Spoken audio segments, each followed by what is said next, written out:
Les damos la bienvenida al ciclo de conversatorios Panorama Bienal.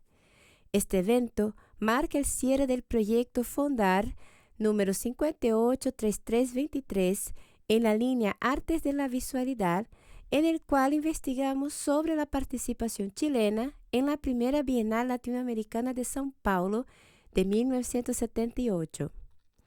Durante las mesas, discutiremos temas de interés para pensar el arte latinoamericano hoy, en Chile y en la región, a partir de los debates provocados por la realización de una Bienal Latinoamericana al interior de la Bienal de São Paulo. En especial, la mesa realizada en el Museo de la Memoria y los Derechos Humanos abordará los contextos de dictadura vivenciados por los países del Cono Sur en la década de 1970 y cómo la producción artística respondió a estas condiciones. Bueno, agradeciéndole a Raiza por la introducción. También es necesario hacerle un agradecimiento formal al Museo de la Memoria por facilitarnos el espacio. Agradecer también a los invitados que quisieron sumarse a este cierre, porque esto ya es un cierre del proyecto de investigación en el cual nos encontramos ya. Es un proyecto Fondart que ya lleva más de un año. ¿Cuánto llevamos? 2 años más o menos, trabajando en este repositorio digital que aborda precisamente la participación de Chile en un evento que en su minuto fue sumamente relevante, pero que, como tantas cosas en la historia, quedó, por así decirlo, debajo de la alfombra, por así decirlo. Justamente las repercusiones que tuvo este evento y todas las cosas que le son atingentes, entendiendo el contexto de dictadura en el cual nos encontramos, que es un punto en común de todos los países del Cono Sur, es sobre esos puntos y sobre esos nodos que nos gustaría generar reflexión y discusión en torno a lo que hoy día se hable.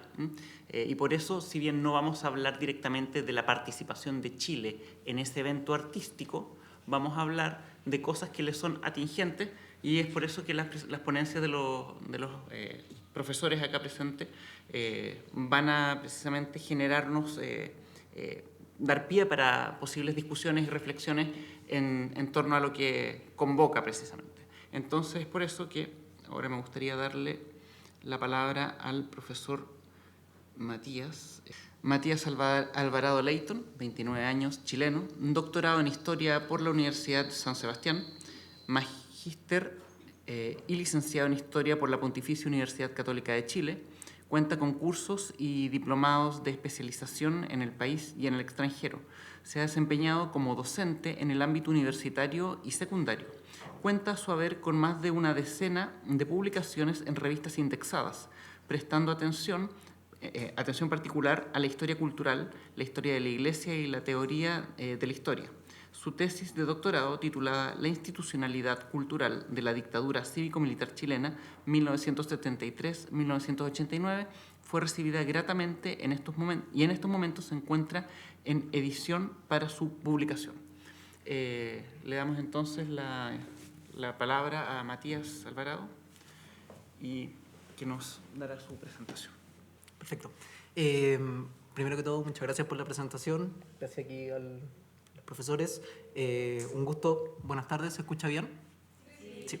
Mi nombre, como ya les dijeron, es Matías Alvarado. Yo actualmente me doctoré en realidad este año, hace muy poquito, y parte de los resultados, que es lo que quiero mostrar acá, son parte del proceso de investigación de esta tesis de doctorado. Entonces, viene siendo un compilado, o más bien un resumido lo más acabado posible, pero me gustaría que se quedaran con un par de ideas centrales que creo que permiten entender de manera más clara lo que fue el proceso de la dictadura desde un ámbito de vista cultural.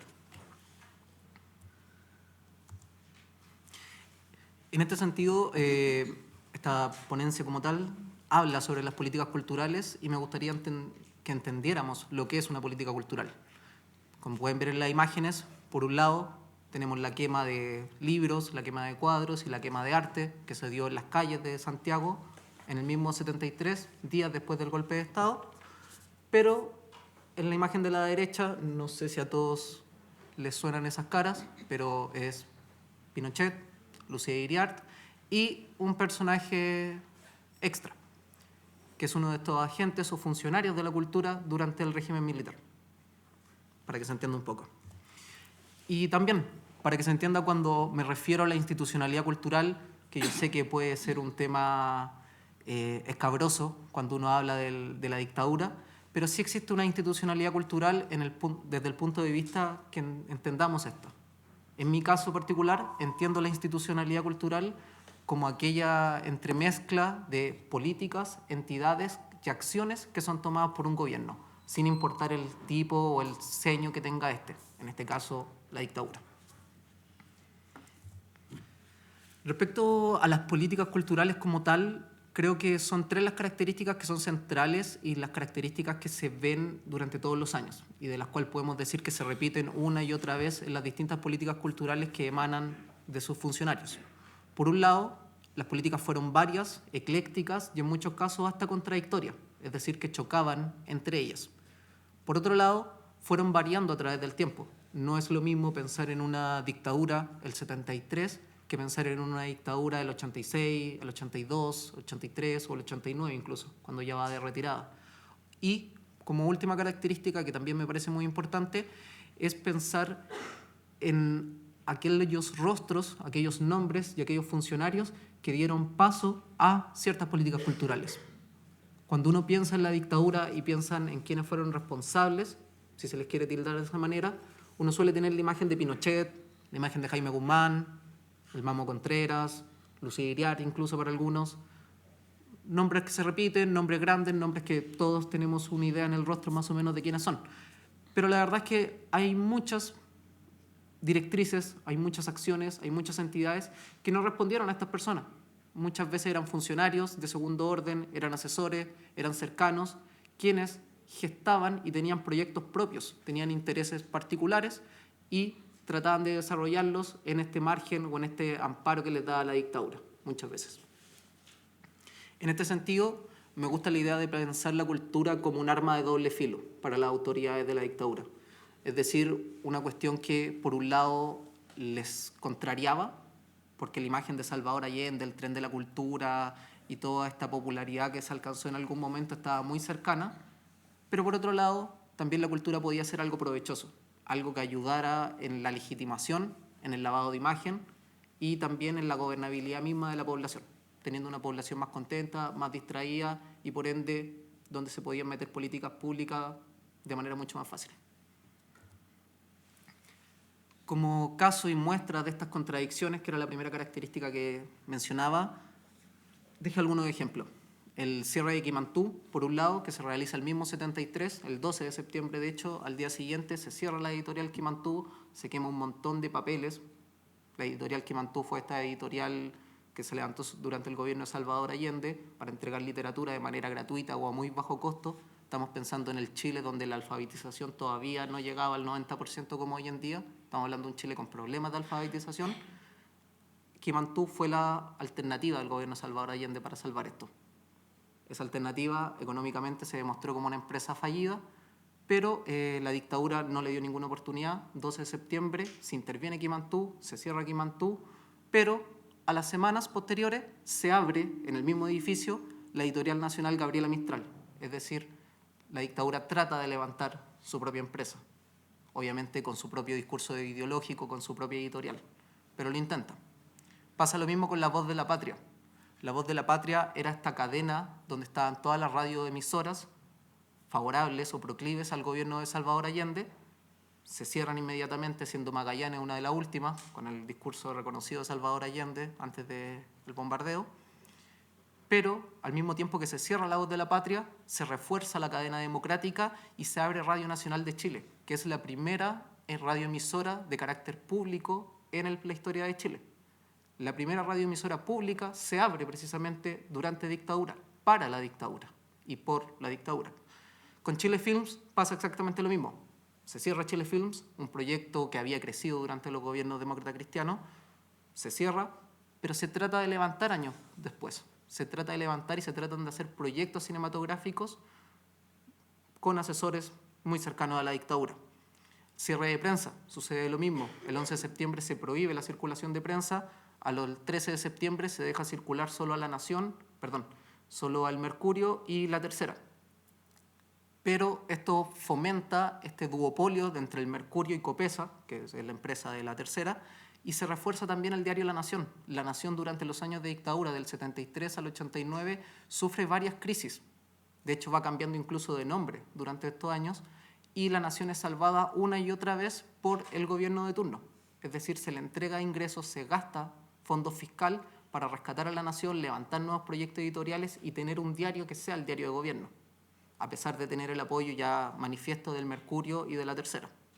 Y por último, la intervención en los canales de televisión, que creo que no hay mucho más que decir al respecto. Los canales de televisión en aquel entonces eran todos, correspondían a una universidad, y a través de los rectores designados se intervenían en su contenido editorial, en qué se pasaba, qué horarios, quiénes trabajaban en televisión. Eso respecto a lo que pasa con los medios de prensa en general. Y si uno quiere ver como algo más institucionalizado o algo más relacionado a las bellas artes, la DIVAM, que es la Dirección de Bibliotecas, Archivos y Museos, en aquel entonces es repuesto en su lugar el antiguo director de la DIVAM, que era Roque Esteban Escarpa, que Roque Esteban Escarpa no era un tipo particularmente de derecha. Sí venía de una familia conservadora, venía de una familia muy acaudalada, pero era un tipo que había sido puesto en su lugar durante el gobierno de Eduardo Frei padre, democracia cristiana. Era un demócrata cristiano o muy cercano a la democracia cristiana, homosexual toda su vida de closet, en aquella época no podía expresar libremente su amor, y él es repuesto en su lugar porque se consideraba como un intelectual de primera línea y como alguien que daba una buena imagen a lo que sería la dictadura. Pasa lo mismo con la creación de bibliotecas. Durante aquel entonces, y es algo que sí me gustaría detener porque es parte interesante del proyecto de investigación en el cual estoy involucrado, si lo ven, el 70, en Chile existen 9 bibliotecas públicas y 17 museos. El 73 no hay datos, pero lo último que sabemos es que el 72 existían 26 bibliotecas públicas. Ya para el 77 en Chile hay 62 bibliotecas públicas. Para el 82 hay 183 bibliotecas públicas, en plena crisis económica. Y sabemos que el 89 cierran con 293 bibliotecas públicas en toda la nación. Uno puede pensar si las bibliotecas públicas eran malas, buenas, qué discurso ideológico trataban de dar, qué contenido tenían, por qué levantar bibliotecas públicas a través de todas las regiones, habrá sido un lavado de dinero, uno puede pensar un montón de cosas al respecto. Pero la verdad es que las cifras son esas. Se levantan un montón de bibliotecas porque existe una política pública, porque se considera que tener ciertas exigencias, tener ciertas posibilidades para la población, les permite un control y una mejor imagen respecto a lo que va a ser la población y lo que vendría siendo posteriormente la votación del 88.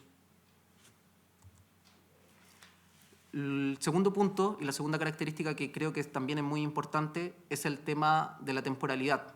Este esquema no es mío, es de Catalán y Munizaga, y ellos ahí plantean tres momentos, 3 puntos importantes en donde se puede entender la dictadura. Ellos dicen que existe una primera etapa de fuerza, del 73 al 76, mucho más coercitiva, su nombre lo dice. Una etapa que le llaman la pérdida del poder hegemonizador, que es donde se pierde esta fuerza, este discurso nacionalista, que ellos la plantean entre el 76 y el 82, y posteriormente dicen que hay una ampliación o autonomía del campo cultural, del 82 en adelante. Munizaga y Catalán publican esto en el 86, entonces ellos no ven el fin de la dictadura como tal. Pero más o menos este es el esquema que plantean. Yo la verdad es que coincido bastante con ellos, no usaría estos nombres, pero sí creo que tienen razón en mucho de esto, y creo que planteo 4 momentos o 4 puntos de quiebre que nos pueden permitir entender estas 3 etapas. Para mí el primero es del 73 al 77, siendo el 73 inaugurado obviamente con el golpe de Estado y terminado con el discurso de Chacarillas. Chacarillas, si bien se había hecho el 75 y el 76 antes, el 77 guarda mucho simbolismo y es un acto muy potente porque marca el quiebre político de una generación a otra. Es donde los asesores de antiguo cuño, estos asesores nacionalistas, la gente que está trabajando en la DIVAM, la gente que tenía proyectos culturales de carácter nacionalista, ven perder su fuerza frente al mundo de los Chicago Boys, al mundo neoliberal y al mundo gremialista también. Si bien el acto del 77 es un acto obviamente nacionalista, pensado en estos 77 soldados de la Concepción, aún así, cuando uno ve las declaraciones de todos estos viejos asesores, de todo este viejo cuño, dicen que es el acto donde ellos pierden poder. Es donde precisamente son los 77 jóvenes elegidos, gremialistas, Chicago, son ellos quienes acompañan a Pinochet arriba, son ellos quienes se acercan al poder, no los viejos estandartes. El segundo periodo, a mi modo de ver, va entre el 76 y el 82, que cierra con la crisis económica y que es la primera vez que la gente se atreve a manifestarse públicamente. La oposición siempre existió, pero esta vez es la primera vez donde se manifiesta de manera masiva, pública y beligerante en muchas ocasiones contra la dictadura. El letrero no se ve entero, pero básicamente dice Pinochet, ándate a la chucha, y eso nunca hubiera ocurrido el 73, 74, por ejemplo, porque obviamente la gente tenía miedo, habían bombardeado la moneda recién, lógico tener miedo. El 82, con la crisis económica, y el 83, ya cuando parten las jornadas de protesta, ese miedo parece empezar a caer. Y ya en este periodo se ve de manera mucho más clara las políticas neoliberales de shock. Ya son mucho más manifiestas. Del 75 que empiezan a implementarse, ya para la década del 80 su impacto es mucho más claro. Y por último, el último periodo, desde la crisis económica hasta la salida por el no. Una salida mucho más institucional, una salida buscada por la dictadura en muchos casos, acordada con la oposición, pero creo que en este periodo es un periodo donde sí creo que hay cierta autonomía, donde sí hay ciertas libertades y particularmente donde ciertos asesores trataron de capitalizar este periodo de crisis para la dictadura para sí mismos. ¿Cómo ver esto? A través de las 3 políticas culturales que se establecieron durante esa época. La dictadura sí tuvo políticas culturales. Cada una salió en un librito, de hecho. La primera es del 75, escrita por Campos Menéndez y Germán Domínguez, una política de carácter muy conservador, donde la cultura se ve como algo excelso, donde a través de la cultura se van a superar los vicios de la población, se va a eliminar el cáncer marxista y vamos a generar un mejor Chile, mejores compatriotas. En esta política cultural se llega incluso a hablar de centros, no recuerdo el nombre exacto ahora, pero se habla de la estandarización, de la reorganización, de reeducar a personas. Existió en algún momento la idea de los institutos culturales comunales, que eran institutos que se iban a levantar en cada comuna del país, donde las personas se les iba a reeducar. Con esas palabras, así aparece en la fuente. Obviamente esto no llegó, no se cumplió, pero existió el proyecto de reeducar a las poblaciones a través de comuna por comuna de todo Chile. La segunda política cultural está dentro de este Plan Nacional Indicativo de Desarrollo y se publica el 77. Y obviamente ya es una política de carácter, como les decía, mucho más neoliberal. De hecho, la escribe la misma Odeplan, sale desde Odeplan este documento, y la cultura pasa a ser una responsabilidad de la empresa privada. La cultura deja de ser parte de los quehaceres del Estado, deja de ser una preocupación del Estado y pasa completamente a ser parte del mundo privado. Se deja de lado la responsabilidad alguna al respecto y todo esto queda en manos de iniciativas privadas, ya sea de artistas, galerías de arte, empresarios, etcétera, etcétera, etcétera. Y por último, respecto a esta idea de la autonomía o de cómo capitalizar esta libertad que se estaba creciendo en política durante ese periodo, está la política o la indicación nacional que hace Chile en la ONU, en la UNESCO, el 82.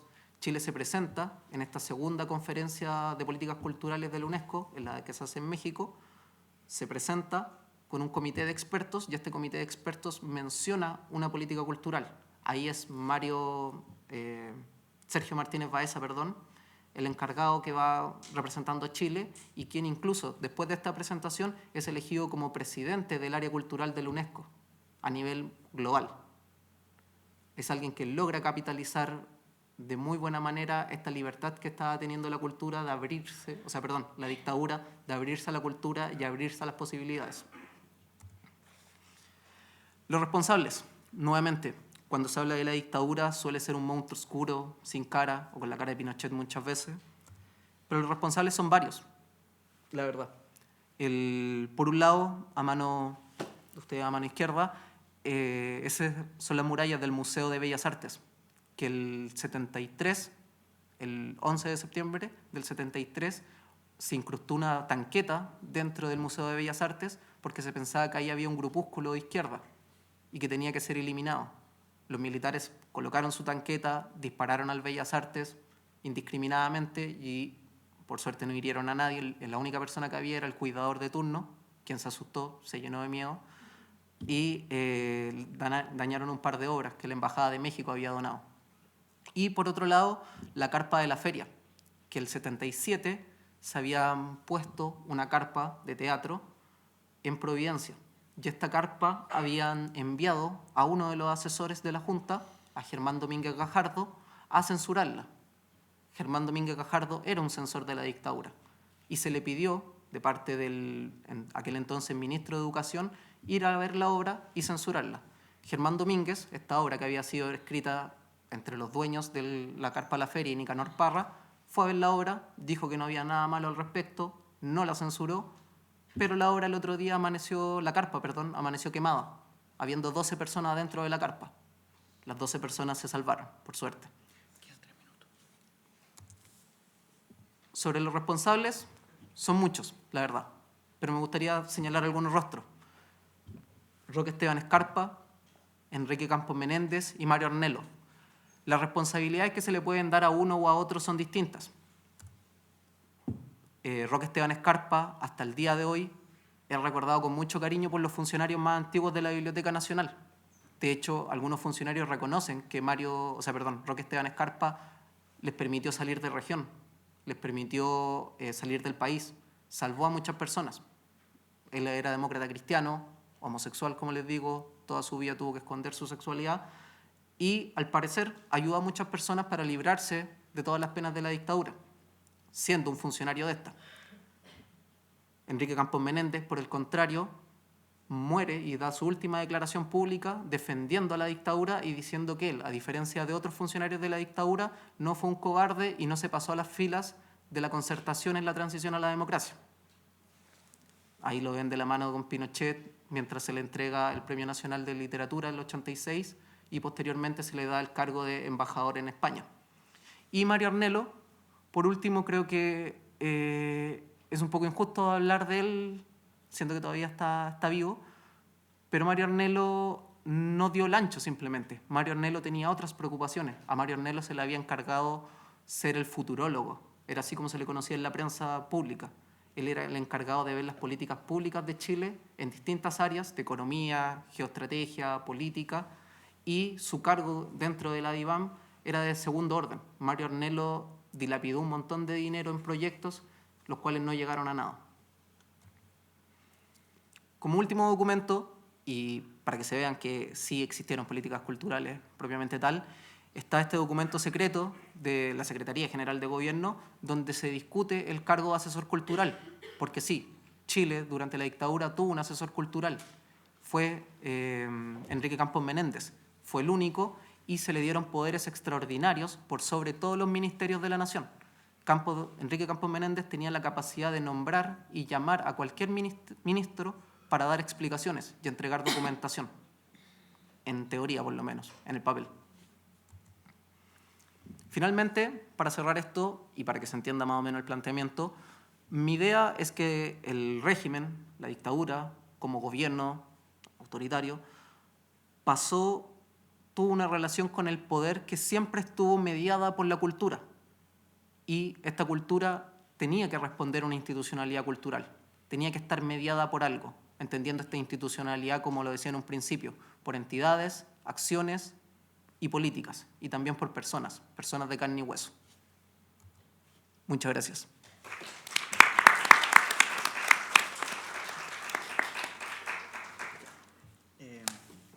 Muchas gracias, Matías. Muchas gracias. Bueno, de ahí vamos a hacer una ronda de preguntas, para que nos dé el tiempo. Bueno, la siguiente exposición la va a dar la profesora Isabel Jara Hinojosa, doctora y máster en Historia, Universidad de Pompeu Fabra. ¿Pompeu Fabra? ¿Se pronuncia? Pompeu Fabra. magíster en Teoría e Historia del Arte, Universidad de Chile, profesora de Historia y Geografía de la Universidad Metropolitana de Ciencias de la Educación. Actualmente es académica del Departamento de Teoría. ¿Está bien? Sí, perdón, estaba pidiendo permiso. No, actualmente es académica del Departamento de Teoría de las Artes de la Universidad de Chile. Investiga las relaciones de los discursos estéticos, artísticos y culturales con los imaginarios políticos. Actualmente colabora con el trabajo teórico del Núcleo de Investigación y Creación Artística Emovere, Universidad de Chile. Yo voy a leer, me disculpo desde ya, porque si no me entusiasmo y siempre me paso de largo en el tiempo. Entonces me cortan, por supuesto, me avisas, ¿ya? Dale, te aviso cuando falten 3 minutos. Muy bien, gracias. Entonces lo traigo organizado en base a preguntas. Entonces, una primera pregunta que me parece interesante recordar, sobre todo si hay un público que no está desde el campo del arte. Yo, de hecho, vengo de la historia y me he ido integrando al campo de las artes, digamos, ya de adulta mayor, dijera. Digamos, ¿por qué investigar las concepciones sobre arte cuando se estudian las dictaduras, ¿no? Que no es un lugar tan habitual de estudio, sobre todo porque en realidad la política artística de las dictaduras latinoamericanas y en particular de la dictadura chilena no era el espacio de acción más característico, era la escena, vamos a decirlo así, de cultura de oposición, donde en realidad acontecían las principales transformaciones, por lo tanto ese es el lugar donde se ha investigado más, ¿no? El arte de resistencia, el activismo, arte activista o la cultura de los márgenes, como le llamó Neil Richard, etc., ¿no? Bueno, entre las muchas ideas, solo mencionar que el arte prestigia y sublima, puede servir, digamos, para vestir los imaginarios y, por supuesto, para vestir las dictaduras también, a la vez que deja entrever los matices y las contradicciones en la construcción social de las dictaduras. Entonces, las dictaduras se pueden entender como fenómenos de construcción social y, entonces, efectivamente, la interacción que produce los regímenes autoritarios con agentes y con circuitos específicos de la cultura y del arte demuestra que en el campo específico de los signos, de los rituales y de los símbolos estéticos, las dictaduras no son mera manipulación, no son mero maniqueísmo tampoco, ¿no? Entonces, tal como decía Matías, está lleno de contradicciones, de porosidades que hay que entrar a revisar, ¿no? Esa es una primera idea. Una segunda idea tiene que ver con cuáles serían los principios y los aparatos culturales generales con que operó la dictadura chilena. Me voy a centrar en la dictadura chilena y poner, dijéramos, en contexto con la Argentina, pero no me voy a hacer una comparación muy lata, ¿no? Entonces, no voy a entrar mucho en detalle porque ya de alguna manera Matías adelantó muchísimo, pero recordar que es sabido que la dictadura chilena compartió con las conusureñas, dijéramos, incluso las regionales de América Latina, el tradicionalismo católico, el nacionalismo histórico, el conservadurismo valórico, la concepción antisubversiva del orden social, la desconfianza hacia la juventud, en particular la juventud universitaria, y la suspicacia hacia la cultura, sobre todo en tanto la cultura se suponía que era un terreno especial de infiltración marxista, ¿no? Por otra parte, compartió la identidad represiva que supuso la persecución y el control de la actividad cultural considerada disolvente, ya Matías adelantó algunos ejemplos, con especial énfasis en los medios de comunicación y en lo que, de manera, digamos, para efectos de análisis, vamos a llamar las industrias culturales, independiente del grado de desarrollo que realmente tuvieran en nuestros países, ¿no? Pero estamos hablando de televisión o incluso artes escénicas, dijéramos, aquello que se puede convertir en un espectáculo, dijéramos. Las artes visuales es más difícil en esos términos, ¿no? Ahora, a diferencia de Argentina, el menor desarrollo del cine en Chile, no es que no hubiera, pero era dificultoso el desarrollo, evidentemente, como para llamar la industria, ¿no?, del cine, y así también el menor desarrollo del rock nacional, y en particular la carencia del rock nacional como movimiento contracultural, como sí ya empezaba a adquirir en los 70 en Argentina, matizó en nuestro país la actuación hacia los jóvenes, que en Argentina constituyeron una especie de adversario casi a priori, ¿no? Había una desconfianza casi a priori hacia la juventud, que en Chile también estaba, pero un poquito más mediada, dijéramos, ¿no? Vamos a explicar esos matices después. No voy a entrar en el aparataje central básico porque ya lo mencionó Matías. ¿Qué sospechas o presunciones, ahora bien, tenía el régimen hacia la actividad artística? Me voy a centrar sobre todo en las artes visuales, ya creo que lo mencioné. Antes del golpe militar, la actividad artística y cultural chilena se había beneficiado de un ciclo de apertura política de 15 años, ¿no? Más o menos desde el fin de la ley, la llamada ley maldita, que es la de Neucar, o la ley de proscripción del Partido Comunista, ¿no? Habiendo terminado esa ley, empieza una cierta apertura política en Chile, pero en Argentina, en cambio, la actividad cultural y artística ya había sido asediada por una dictadura previa a la del año 76, ¿no? La dictadura que le podemos llamar el onganiato entre el 66 y el 73. Por lo tanto, hay que recordar, dijéramos que más o menos en Argentina estamos hablando de 2 dictaduras casi, y en Chile estamos hablando de una más larga, ¿no? Entonces, esa realidad hace produce un efecto, dijéramos, de lo político sobre la producción cultural que es inevitable, ¿no?, tener en cuenta. Sin embargo, la modernización cultural chilena de los 60 no se había traducido en la expansión significativa del conceptualismo, de las artes conceptuales. Lo voy a simplificar groseramente, con el perdón del artista, del colega artista presente, como la abstracción, ¿no?, muy simplificadamente. A diferencia de Argentina, había, por supuesto, exploraciones conceptualistas, Cecilia Vicuña, hoy en día muy ilegítimamente validada, ¿no? Y otras personas, digamos, hacían exploración, pero no había una especie, como vamos a llamarlo así, movimiento artístico más conceptualista como en Brasil, como en Argentina, incluso como, un poquito más acotadamente, en Perú, ¿no? En Chile, en cambio, por ejemplo, estaba más instalado y en desarrollo las corrientes que algunos llaman el informalismo, o incluso lo que otros van a llamar el arte compromiso o arte militante, y estaba eso arropado, ¿no?, por una muy avasalladora cultura popular de protesta, ¿no? Ustedes se acordarán en la música, la nueva canción chilena, bueno, toda la gráfica y la actividad cultural, mencionó a Matías el tren de la cultura, toda la gráfica y del muralismo, toda digamos, la producción de carátulas de disco a través de la DICAP, etc. Bueno, había una enorme producción cultural y visual en esos términos, ¿no? En cambio, el arte argentino de esa época, si bien mantenía su vigorosa corriente tradicional de protesta también, además de ello se internacionalizaba de la mano de una vanguardia conceptualista, si queremos llamarlo así, ¿no? Y por lo tanto, ambas corrientes disputaban o representaban el ímpetu revolucionario.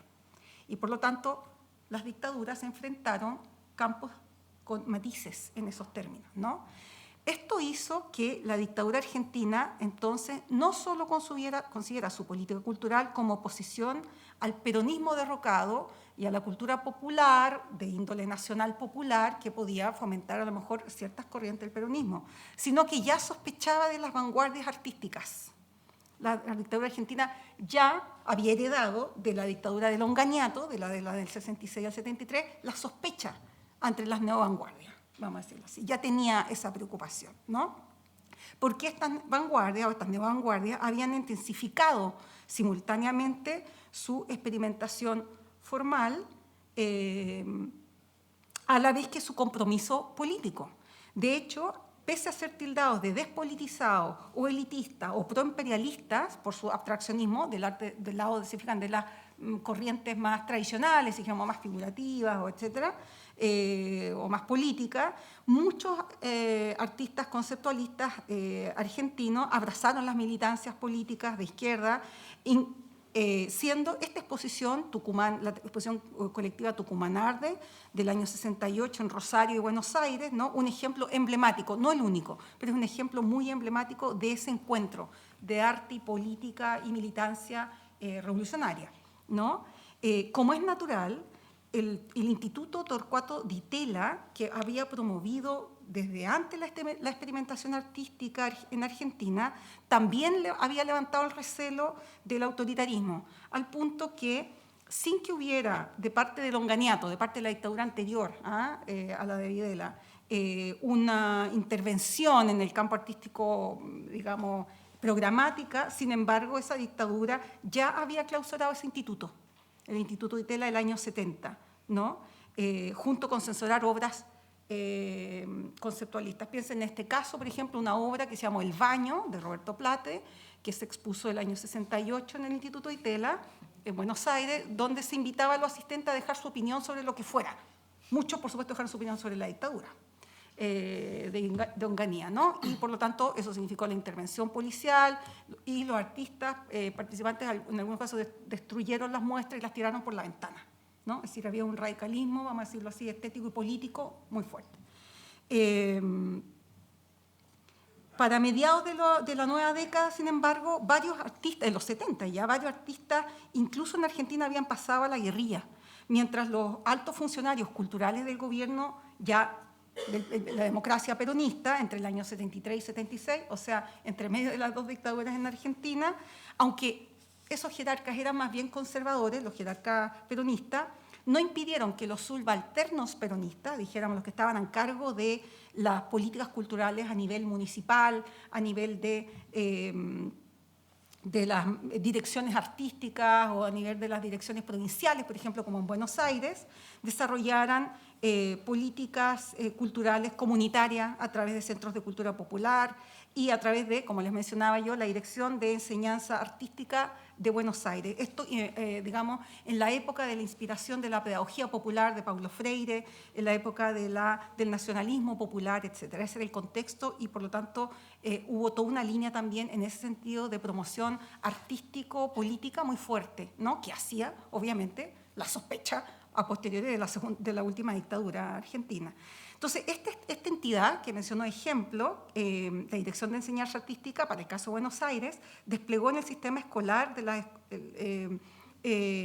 una serie de escuelas de educación estética que eran instituciones públicas y gratuitas que brindaban talleres de teatro, música, plástica, danza y literatura infantil incluso. Por ende, fíjense que de las 10 direcciones del Ministerio de Educación en Buenos Aires, la única directamente intervenida fue la dirección artística, ¿no? A diferencia de lo que pasaba en Chile, que era en realidad que el arte era como que se supone que pasaba menos, ¿no? En estricto rigor.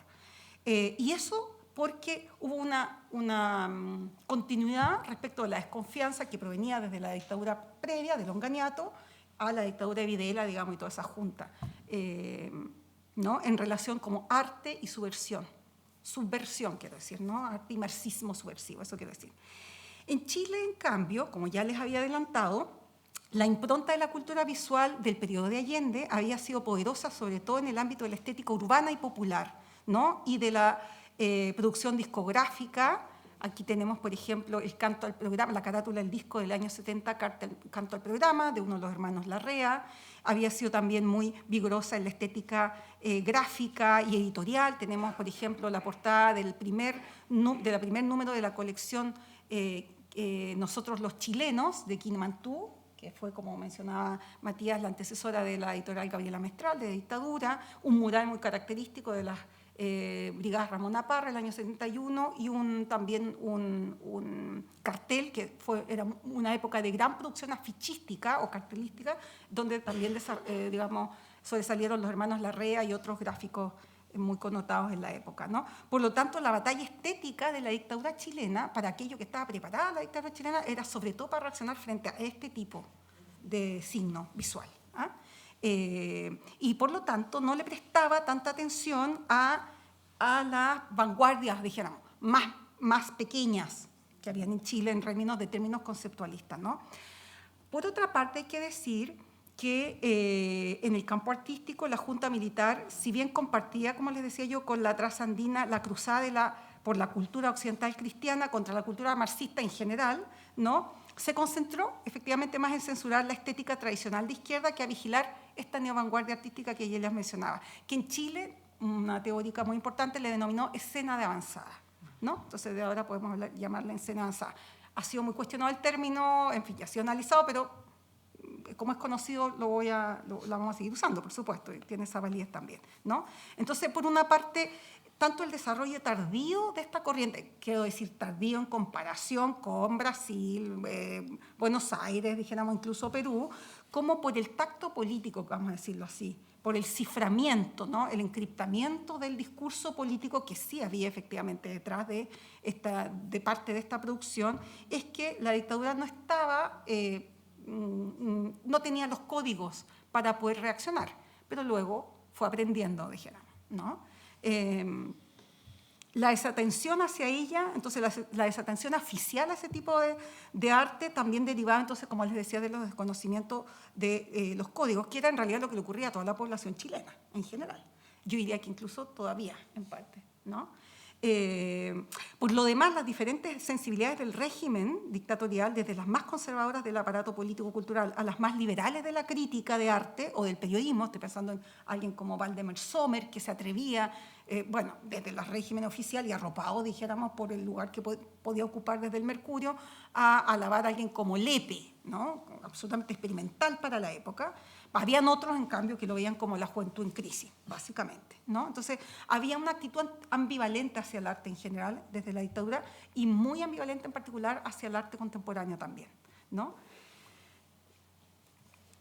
¿Qué tipo de iniciativas y limitaciones entonces caracterizaron la acción artístico-cultural de la dictadura chilena? Bueno, primero hay que recordar que hubo una agenda de reconstrucción nacional, igual que una agenda, un impulso de la reorganización nacional, como le llamaron en Argentina, aquí le llamaron reconstrucción nacional, que definió las tareas inmediatas, que en el caso de las artes tuvieron que ver con exposiciones, donaciones, subastas de obra para aportar a la recolección de fondos, y en que las donaciones extranjeras permitían, además, en particular, comunicar una imagen de normalidad ante el exterior, que era algo que le interesaba mucho a la dictadura, porque muy tempranamente hubo una campaña, dijéramos, de denuncia por la violación de los derechos humanos, ¿no? Por otra parte, por supuesto, que estuvo la agenda represiva, no voy a abundar mucho en ello, y que, por supuesto, cayó sobre todos los artistas e instituciones que tenían, dijéramos, un compromiso político, una identificación con la izquierda, y eso provocó, para algunos, lo que han llamado como un vacío del estamento de maestros, dijéramos. La Facultad de Artes de la Universidad de Chile, por ejemplo, fue muy profundamente intervenida, etc. Bueno, como todas las universidades también. Y eso se compensó posteriormente con ciertos concursos y exposiciones oficiales, efectivamente.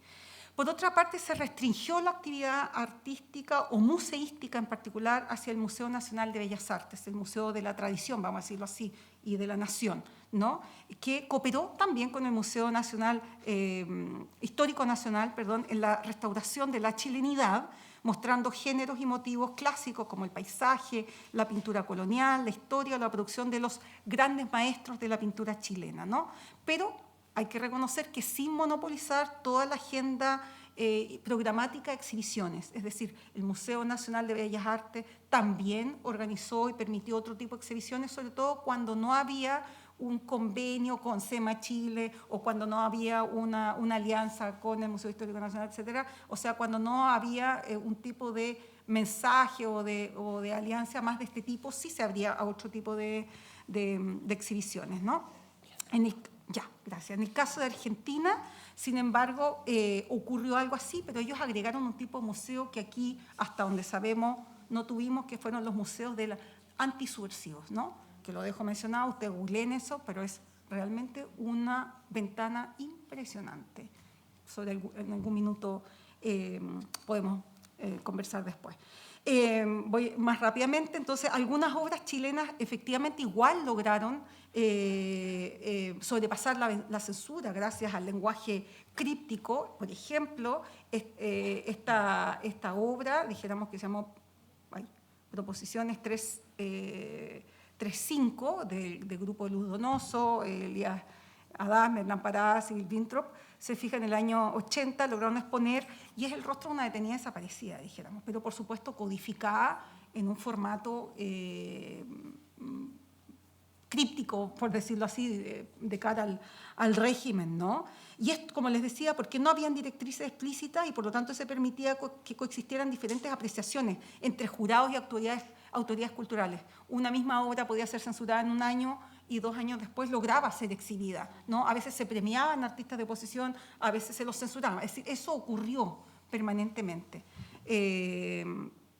Por eso es que pudieron acceder al circuito oficial en distinto grado una corriente artística, bueno, más formalista o experimental, dijéramos, pero a veces menos teórica, y hubo otra, si seguimos el modelo de Richard, que obviamente hay que revisar, un grupo más marginal a las instituciones, que era muy teorizado y y muy vanguardista, dijéramos, para los estándares chilenos de la época, ¿no? Siguiendo a Aguiló. En todo caso, hubo un periodo que se considera como el apogeo de las bienales universitarias, de los concursos de las becas auspiciadas por la empresa entre el año 75 y 82, cuando, como decía Matías, viene la crisis económica, ¿no? Perfectamente. Los artistas, en todo caso, fueron capaces de introducir espacios de libertad, espacios de disidencia plástica, como es sabido. Pudieron contar con algún ocasional apoyo estatal a través de estas becas o de estos concursos que les mencioné, y que eso derivaba de una opinión, de la opinión del crítico de turno o de la opinión del jurado de turno. Lo importante es que en cualquier caso los circuitos escolares y divulgativos, no los circuitos especializados del mundo de la academia o del mundo universitario dedicado a las artes, sino que el campo dedicado al público general y al público escolar, tendieron a aludir en todo caso a motivos más bien heroicos, patriarcales, a un repertorio figurativo más tradicional, al academicismo y al costumbrismo, era sobre todo lo que se enseñaba, ¿no? Y a categorías esencialistas de lo bello, lo universal y lo verdadero, en un gusto estético más tradicional, que en realidad no era exclusivo ni inventado por la dictadura, sino que era aquel al que la dictadura le dio preferencia en este circuito, ¿no? Era algo que venía, que estaba instalado, que caracterizaba la educación artística escolar desde siempre, ¿no? Me detengo ahí y después lo podemos conversar si hay más preguntas.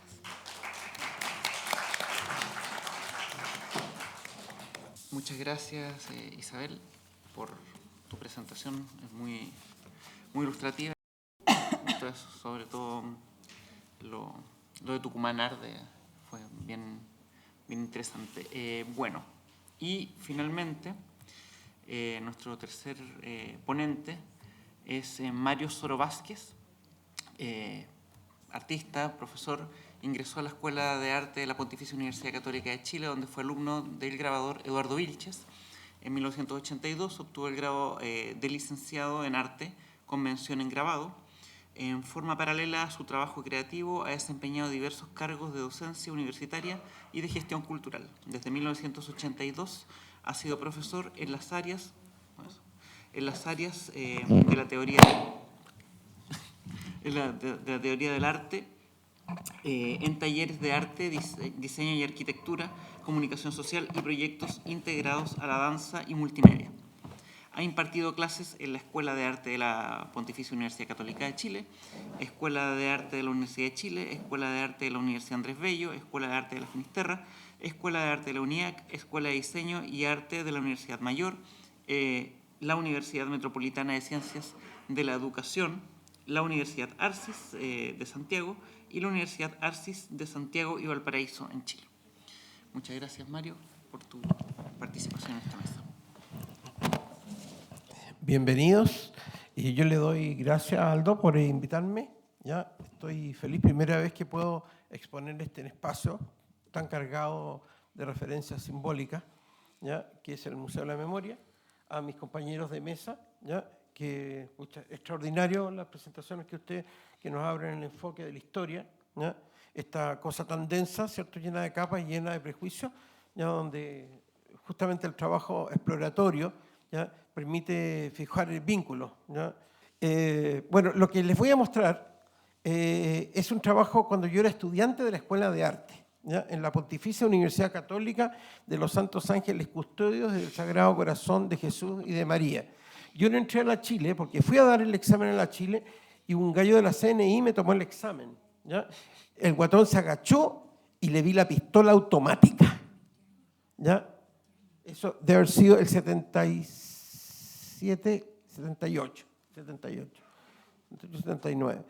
Bueno, había un yerno de Pinochet, que era el director de la escuela, ¿ya? Y cambiaban los generales como día por medio, ¿ya? Era muy feroz, muy duro, y además vi al guardia del campus con un fusil, también automático. Esa cosa del automático me pone muy nervioso. Bueno, huí despavorido de la Chile y entré a la Pontificia Universidad Católica, donde yo tenía bastantes vínculos porque yo me había arrancado del colegio y fui a la Experimental Artística, un colegio que entré, y cuando había que entrar en cuarto medio, y yo entré en tercero medio, me amarré con unas cadenas al director, a la oficina del director, y dije, de aquí no salgo, así que por favor arregle este pastel, ¿ya?, y déjeme pasar, ¿ya? Porque si no, yo voy al suicidio. ¿Te fijas? O hacer, no sé, un sacerdote, ¿te fijas? Para curar leprosos, como el Che Guevara o Camilo Torres. Venía de un seminario. ¿Te fijas? Un desastre. Bueno, el letrero que les tengo aquí, chiquillos, es una cosa que tú lo tocaste también, la dictadura negra y la dictadura blanca. ¿Ya? La tipografía de arriba dice arte y censura, pero ya fue censurado el N y quedó la dictadura con tipografía stencil. ¿Ya? La tipografía stencil es la que se utiliza cuando hay que ponerle, digamos, fichas, digamos, al equipo militar. ¿Ya? Por lo tanto, se pone una plantilla, literalmente, ¿te fijas? Y se pinta el blanco o el negro, dependiendo de la situación. ¿Ya? Y el blanco se lo está comiendo, si ustedes se fijan, ¿no? Bueno, aquí hay un dato histórico muy feroz, que una revista, sucede en la revista Análisis, ¿ya? Sale una prohibición, ¿ya? De que se impide publicitar imágenes, o sea, cualquier tipo de imagen. Por lo tanto, ya... Lo vimos en el curso. Fantástico, ¿ya? Ustedes ya saben de eso, ¿te fijas? Y finalmente, en la parte de abajo de una portada blanca de esta revista se dice, por orden del jefe de zona, la imagen del comandante en jefe del ejército, Augusto Pinochet Ugarte, ha sido suprimida. ¿Ya? Entonces, esa tensión, te fijas, que tú lo mencionabas cáusticamente, digamos, respecto de la escena conceptual, ¿ya? O, entre comillas, la dictadura del significante, o, entre comillas, te fijas, el trabajo con la semiología, ¿te fijas? Fue de alguna manera un mecanismo, ¿ya? Un mecanismo que permitió de alguna manera moverse subterráneamente, ¿ya? Frente a la inteligencia militar. El libro de más éxito que hubo en esa época, ¿ya? Se llamaba La inteligencia militar, un top. Tú lo abrías, estaba entero en blanco. Entonces, pasamos a la siguiente imagen, que es esta carpeta, ¿ya? Tamaño block, ¿ya? Que yo tuve que justificar frente a mi profesor, que se llamaba Eduardo Vilche, que era el heredero de una tradición artesanal que venía del taller 99. Él era una especie de sacerdote, ¿ya? Que se revestía en la mañana, ¿ya? Con su traje sacerdotal, sacaba una llavecita, abría un iconostazo con las herramientas y las repartía apostólicamente a todos esos enanos, literalmente del viejo pascuero, ¿no? Entonces yo dije, y entré a esa cosa y dije, esta huevada hay que destruirla. Hay que destruirla. O sea, no puede ser que la universidad esté hipotecándose de esta manera. Bueno, me robé las herramientas. Bueno. Se acabó la hueá, se acabó la misa, ¿te fijas? Y inmediatamente había un curso, ¿ya? Que se llama impresión en superficie. Hasta ese momento ya llevan como 30 años de que la superficie se entendía por un formato oficio, ¿te fijas? Con una tablita que la tallaban estos enanos, ¿te fijas? Le echaban tinta encima, ¿te fijas? Y la imprimían. Listo, eso era todo, ¿te fijas? Y se iban para la casa a tomar once, ¿no? Bueno, yo dije, cresta, superficie. Entonces, el cielo, el cuerpo, el suelo, puede ser superficie, ¿ya? Y hago una impresión, ¿ya? Este es el documento que yo hice original, ¿ya? Primera vez que lo muestro públicamente, ¿ya?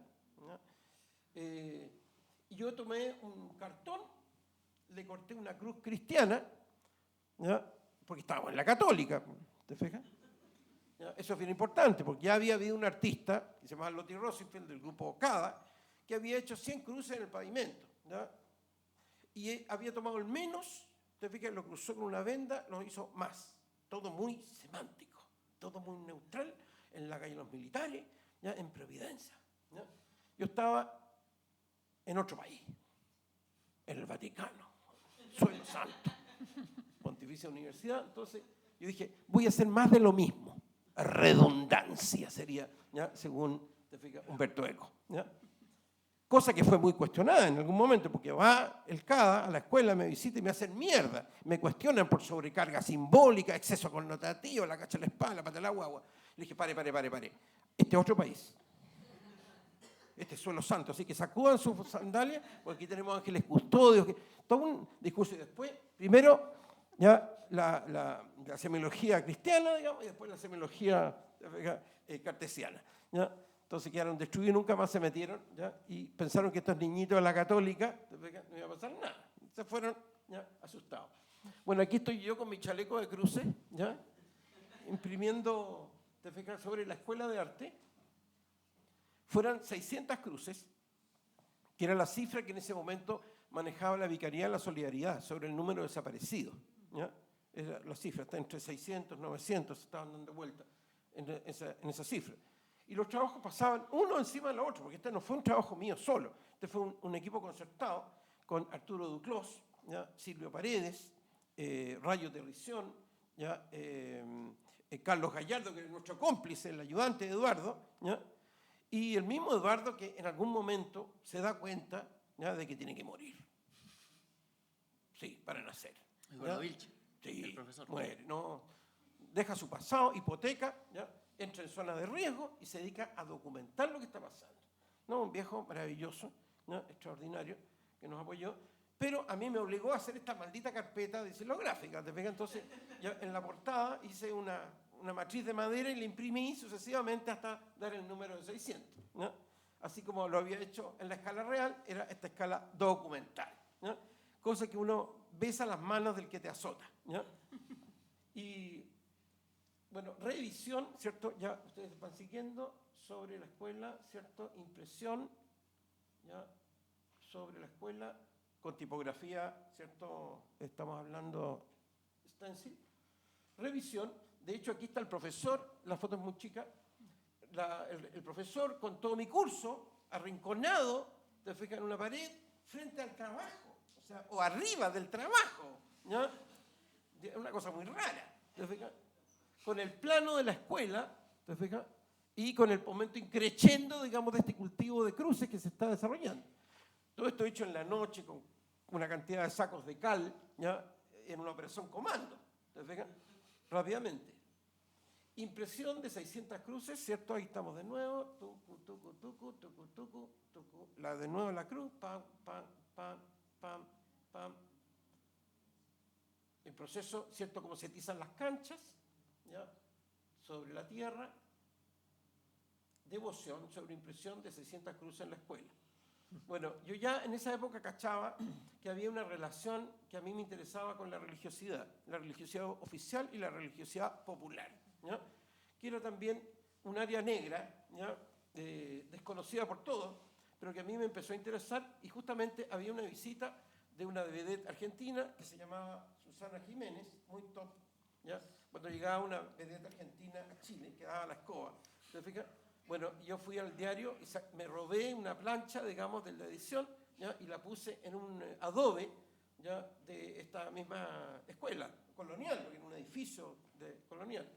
Y al extremo izquierdo ven un trabajo que era de Silvio Paredes, que tomó los tacos. Los tacos son las matrices de madera que andaban dando vuelta por todos lados, las agarró, las enterró, ya le puso tierra de hoja, ya, y lo plantó como un trabajo ligado, no sé a qué proceso de la naturaleza, ya. En fin, y yo pasé por encima de ese, por encima de los pastos, de la división de las escuelas, ya. Fue una cosa maravillosa, porque la gente hablaba bajito.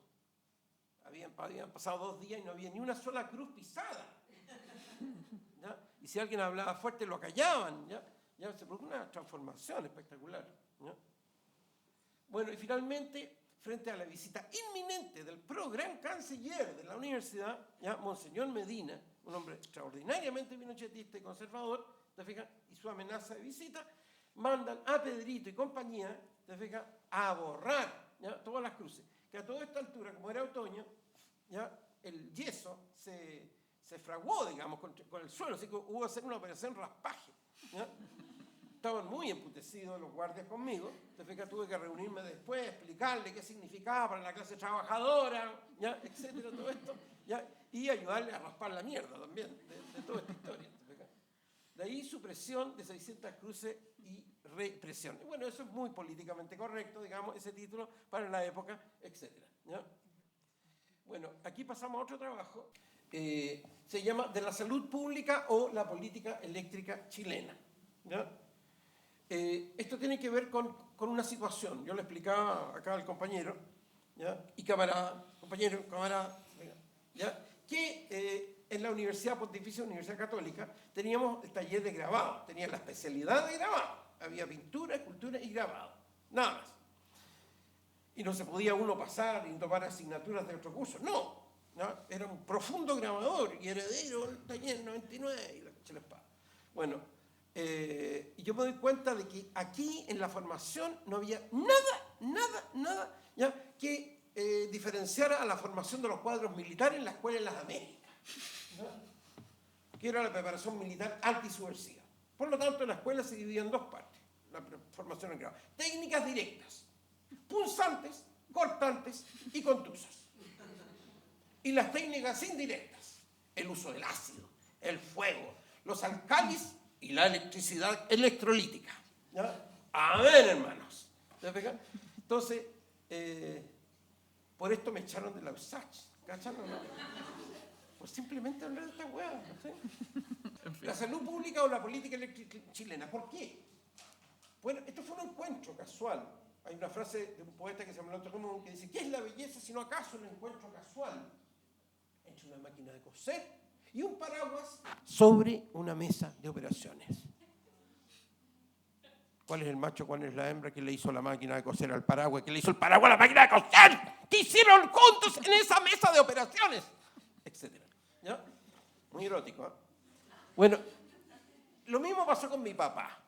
¿Ya? Y yo me encuentro un día en el servicio médico de la Endesa. Mi papá trabajaba en el servicio médico de la... No, digamos, era ingeniero, pero tenía un servicio médico. Y me encuentro un boletín que decía: Historia de la política eléctrica chilena. Dije, chucha, están hablando de la tortura. Qué cara de raja. ¿Te fijas? Qué rico decir chucha. Ya, gracias. Académicamente, man. Ya, y bueno, dije, aquí está, política eléctrica chilena. O sea, la dictadura extirpando el cáncer marxista mediante el uso de la electricidad, que era el método de la dictadura más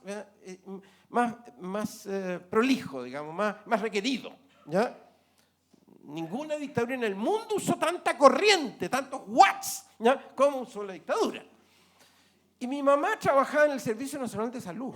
O sea, mi mamá era la salud pública y mi papá era la política eléctrica chilena. Dum fluite Cristo benedicto vulnere sanguis congungitur lac exit font et origo boni. Del seno virginal de María, mi madre, el Sagrado Corazón de Jesús, y del costado sangrante de mi Padre, nuestro Señor Jesucristo, mana la sangre y la leche, o sea, mercurio y azufre, y caen gota a gota sobre las almas del purgatorio, ¿cierto? Refrescando esas almas en sufrimiento. La piedra filosofal, la central eléctrica, el sueño. O sea, yo no podía no hacer sino una central eléctrica. Yo nací en una central eléctrica con mi papá ingeniero mecánico. ¿Ok? ¿Entienden? Entonces aquí se produjo lo que yo denomino un diagrama de flujo, donde nunca jamás nadie podrá separarse de su biografía. Yo no hago ni una cuestión en clase si antes no sé quién es su papá y quién es su mamá. Pero eso hoy es prácticamente impracticable, porque van y te acusan, huevón, de que le estáis preguntando mucho a la gente. 3 minutos. 3 minutos me quedan. ¿Ya? Esa es la salud pública. Y su presentación en Alemania. Cuando yo fui a Alemania, ya me invitaron a esta muestra que se llama Cirugía Plástica, una super exposición, ¿ya? Y cuando estaba montando la exposición me encuentro una fotografía, una ilustración de una niñita que mira al cielo, ¿ya? De los cuales caen vasos de leche, y era Berlín, a la ciudad que yo iba. Tuve que cambiar toda la exposición, ¿ya? Y ahí están viendo ustedes los vasos que caen, ¿cierto?, en la exposición Puente Aéreo, que era la imagen de la propaganda que dio pie a el medio litro de leche del compañero Salvador Allende, ¿no? Las proyecciones que ven ahí corresponden, ¿cierto?, a estos aviones que no eran sino estos aviones que invadían, eran las cruces que yo les estaba mostrando antes. Y esa instalación eléctrica, te fijas, corresponde a esta torre, ¿ya?, que yo armé también, en este caso, en mi examen de grado, ¿ya?, que aquí la tengo, del taller de grabado a la búsqueda de los procesos de transformación. Pero no solamente la transformación política e ideológica, sino que la transformación desde el sujeto, desde el alma, desde la condición. condición espiritual de esta torre del progreso, del desenrollo del Kundalini. O sea, estamos hablando, ¿cierto?, de mística. ¿Ya? ¿Ustedes lo han enredado? Ya. Entonces, aquí pasamos a Bucci, que fue la primera vez que yo monté este proyecto, donde intervine todos los sistemas, alcantarillado, red pública, red eléctrica, y hice la primera vez una proyección. ¿Ya? Fui el que inició a los chicos de Light Love, ¿ya? Fueron alumnos míos, ¿ya? En fin. Pero esto yo lo hacía con unos miserables proyectores de diapositivas, que lo hice también en Porto Alegre, en Brasil, ¿ya? Bueno, aquí están parte de la imagen del montaje de la salud pública o la política eléctrica chilena en Bucci. Ese cráneo que ven ahí, el profesor de escultura que hizo el monumento a Allende, que era un ex cadete y ex CNI, ¿ya? Paradojalmente, que era nuestro profesor de escultura, pasaba cual Hamlet con un cráneo que todos teníamos que medirlo y reproducirlo ya finalmente en una fila de alumnos por lado y lado. Terminaba el curso y era una especie de lonquén de chuteo de cráneo, una cuestión asquerosa, ¿ya? Muy feroz. Y lo que están viendo aquí corresponde a una secuencia de una hemorragia al mesencéfalo en un niño ya de 5 años, que equivale más o menos a lo que sería la aplicación de la tortura, ¿ya? Tantos watts de electricidad equivalen, digamos, a un derrame cerebral, ¿ya? Básicamente. Bueno, y aquí termino con la acción Vía Crucis, ¿ya? Esto también es un encuentro increíble, ¿ya? Me encuentro un día en un servicio médico, la historia de un grabador al agua fuerte. Yo era grabador al agua fuerte. Este personaje se llamaba Charles Merion. Padecía, ya había sido marino, había tenido una aventura tremenda en su vida, y entra a la Asociación de Aguafuertistas de París, ¿ya? Y era un proceso delirante de una esquizofrenia galopante, declara a París República del Agua Fuerte. ¿Ya? Se transforma en dictador, se autoproclama dictador y hace una constitución solar para gobernar de día y lunar para gobernar de noche. O sea, lo que estaba pasando en la realidad estaba en la historia de este personaje, grabador del agua fuerte. Los niveles de coincidencia maravillosos son porque el Espíritu Santo habita en mí. ¿Ya? Eso ya lo tiene claro, ¿no? Perfecto.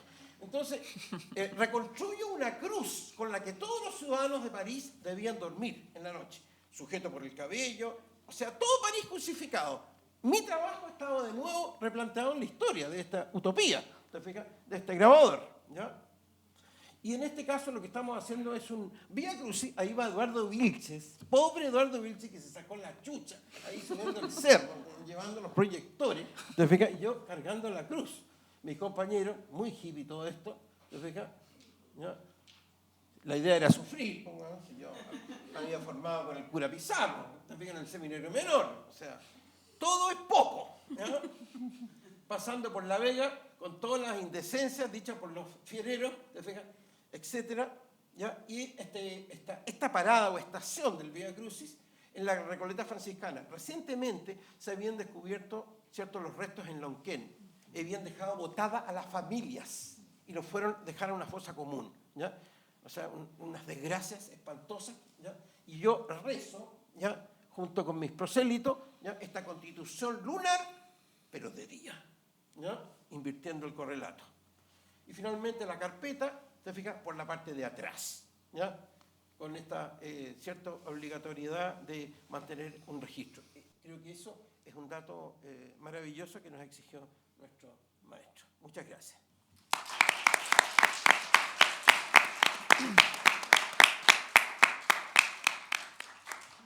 Bueno, muchas gracias, Mario, por tu hiperactiva exposición. No, muy ilustrativa y también bastante provocativa también. Bueno, ahora sería bueno dar un espacio, una ronda de preguntas para quienes están aquí presentes. De pronto hay alguna duda, inquietud respecto a lo que se planteó alguno de los ponentes. Sería bueno que hablen ahora o callen para siempre. Sí, Yasmín.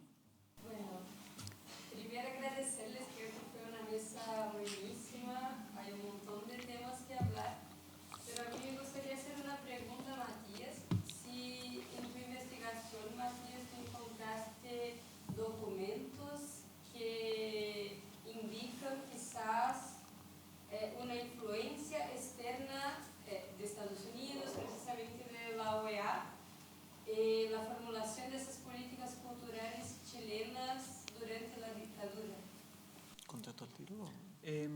Sí, no sé. ¿Puedo hacer otra pregunta ahí después? Sí, pero ¿te recuerdas de la primera? Sí. Ya, juntemos unas 2 o 3 y respondo. Mi pregunta, también quiero agradecerles muchísimo, fue una tremenda presentación.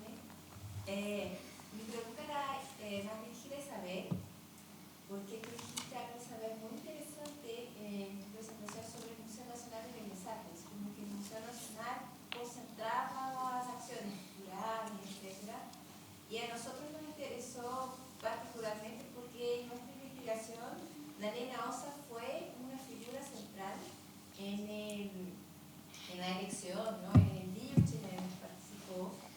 Y yo queremos preguntar, Nena, ¿qué piensas tú de la actuación de la Nena Osa? ¿Cómo la ves? ¿Era una mujer de mucha importancia política o no era tan importante? ¿Cómo dirías tú, cómo interpretarías tú el papel de la Nena Osa culturalmente hablando en Chile, considerando que para nosotros ella fue un agente central? ¿Qué tan importante era la Nena Osa como jefa directora del Bellas Artes? Sí. Tengo dos preguntas. Una es que, bueno, primero agradecer muchísimo a Matías, a Mario, sus intervenciones, y a Isabel. Muy interesante lo que expusieron, porque justamente tengo una investigación doctoral que me interesa mucho como contexto todo esto de las políticas culturales, ¿verdad? Como contexto de investigación. Y la que me llama la atención es esa, la que hablaba de un poco, me sorprendió mucho esta creación de bibliotecas tan extraordinarias, por un lado, que tiene que ver un poco quizás, que es una pregunta, con estas políticas que se van con las municipalizaciones, regionalización, ¿verdad? Acordándonos que el país se organizó como por regiones de número, como si fueran regimientos militares, y que además de esto se creó otra estructura a través de las municipalidades también, ¿no? Entonces tiene una conexión, la creación de este montón de bibliotecas con eso. Y lo otro que me gustaría preguntar es, con ese tipo de inconsistencia que probablemente tuvo que ver con digamos, una agenda, ¿en qué medida la cultura no fue validada como una especie de arma ideológica, si se quiere, como si usó el fascismo, por ejemplo? Porque si bien hay una conexión con el poder, no hay aquí un uso de la cultura, por lo que pude entender de ambas exposiciones, de una manera tan programática. ¿A qué se vio un poco esto? Y luego tengo otra pregunta respecto a que, bueno, hasta el momento yo no he dado con una investigación sobre la Bienal de Valparaíso. O sea, existía la Bienal de Valparaíso también. Eso es otra pregunta que tengo. Y Mario, bueno, conozco su obra y hemos discutido bastante sobre su obra, pero muy interesante. O sea, hay información acá gráfica que no conocía y me agradezco que la hayas presentado. Eso.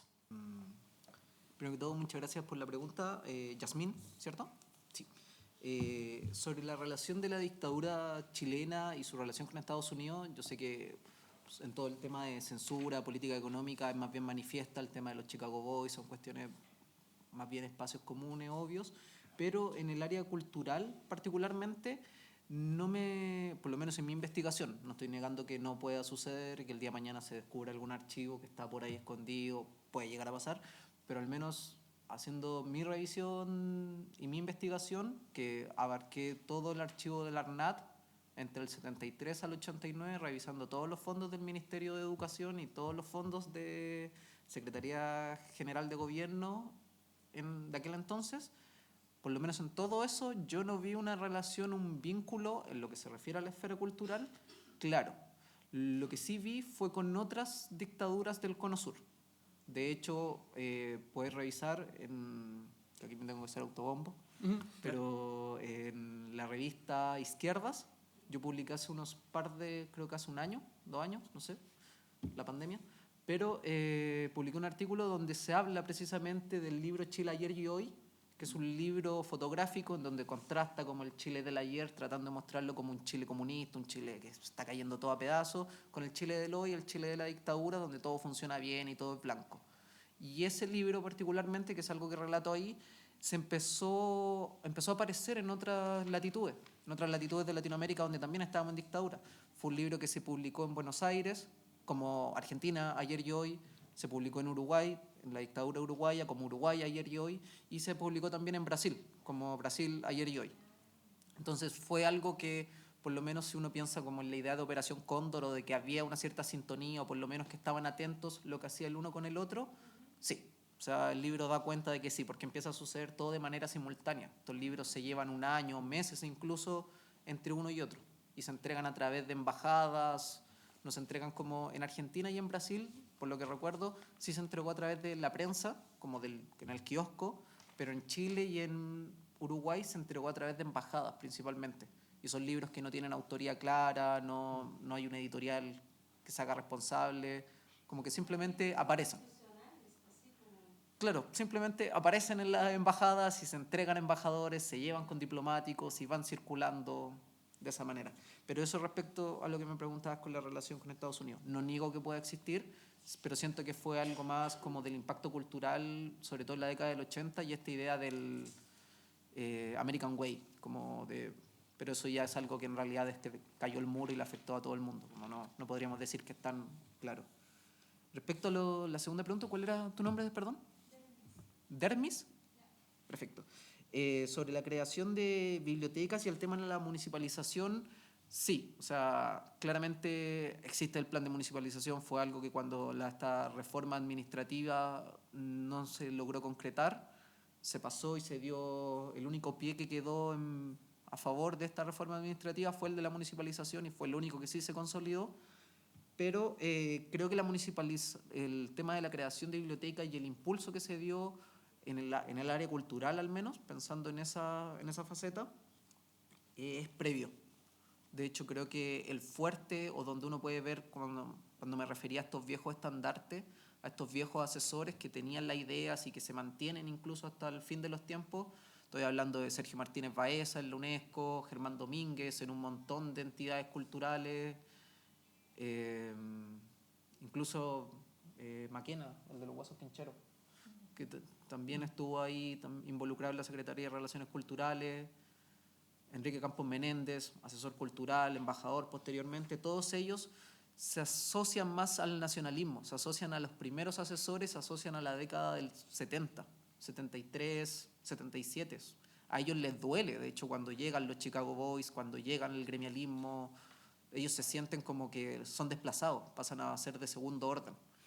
Entonces, siento que el tema de la municipalización y este plan que existía al lado de plan, sí, ayudó por un lado, las municipalidades se volvieron entidades importantes, tenían sus propias lógicas, tenían sus propias autoridades, pero el plan propiamente tal de construir bibliotecas, de llevar actividades culturales como lo hacía Germán Domínguez, es la primera vez que el Museo de Bellas Artes saca sus obras del museo y las lleva a regiones.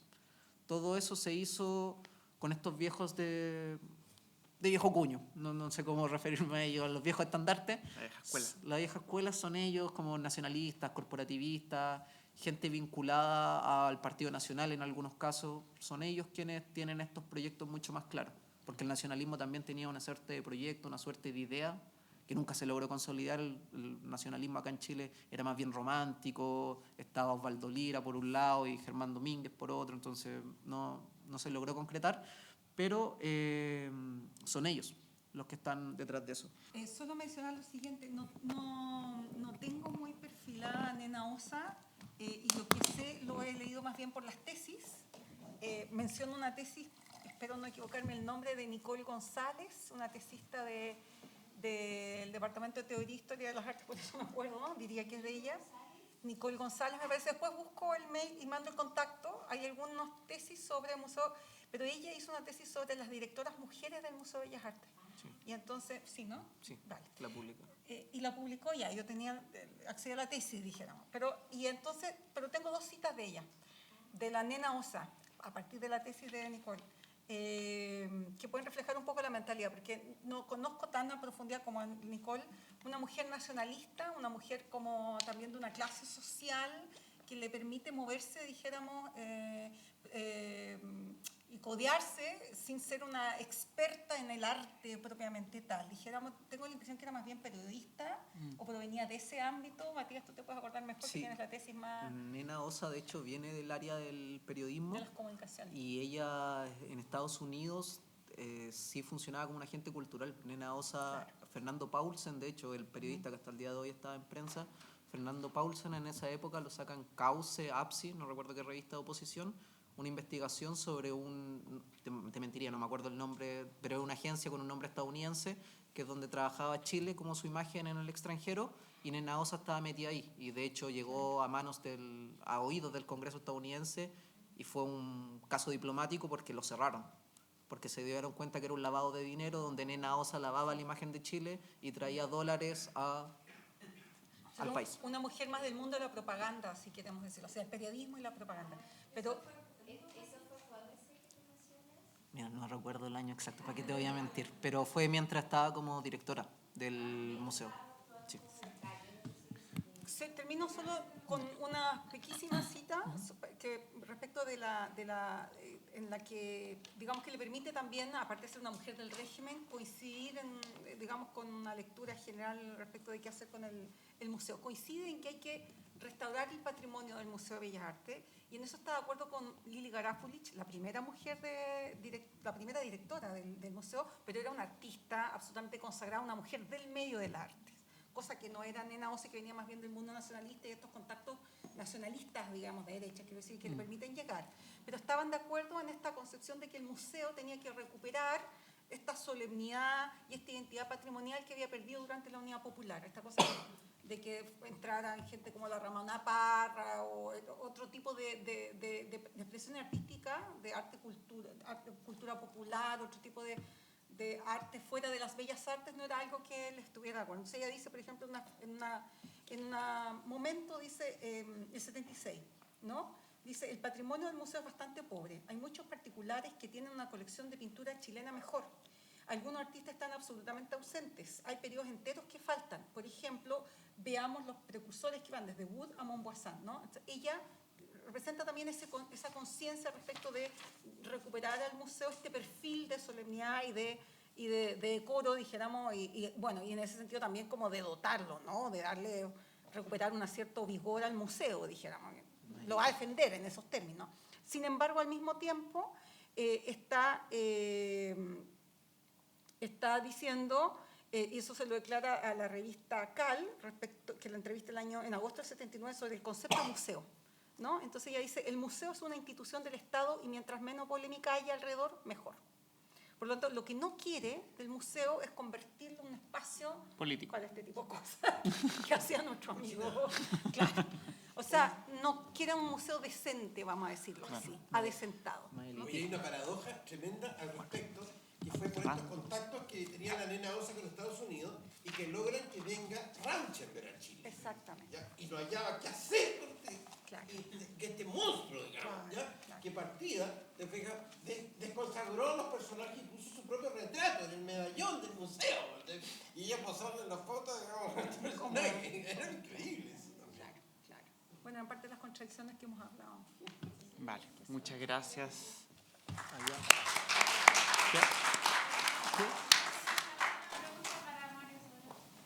la obra de Díaz Cruces me fijé que la cruz tenía unos símbolos. Sí, era un pene, ¿te fijas? Es la última. Exacto, que en verdad este personaje, como había recorrido todo el mundo, y particularmente Oceanía, la Oceanía francesa, ¿te fijas? Y la Polinesia francesa, ¿te fijas? Hay un símbolo fundamental, ¿ya? Que es el equivalente al rehue mapuche, digamos, ¿ya? Toda esta mitología de la fuerza telúrica, ¿te fijas? Que se representa, digamos, en este tótem iniciático, ¿te fijas? Lo vemos en los moais de Isla de Pascua, ¿no? Estos tolominos que exhiben sus penes, digamos, pero que para los turistas muestran unas versiones más reducidas, digamos, ¿ya? Pero si tú vas a los museos, ¿ya? Puedes ver que es el dato, digamos, de la potencia fálica de un dato. Entonces, él lo representa en esta cruz, esta especie de cama cruz, como él le llamó, ¿te fijas? Que yo reconstruí a la escala real, según aparecía en este documento, ¿te fijas? ¿Ya? Por eso eran las bromas que echaban la gente de la feria, digamos, ¿ah? Que son irreproducibles. Ya, Bueno, cerramos entonces agradeciendo nuevamente al Museo de la Memoria y bueno, a todos los asistentes acá por la participación, principalmente a los ponentes, y bueno, a todos ustedes por haber venido y querido participar de esta mesa que se da dentro del ciclo del proyecto Panorama Bienal. Así que muchas gracias y que estén muy bien.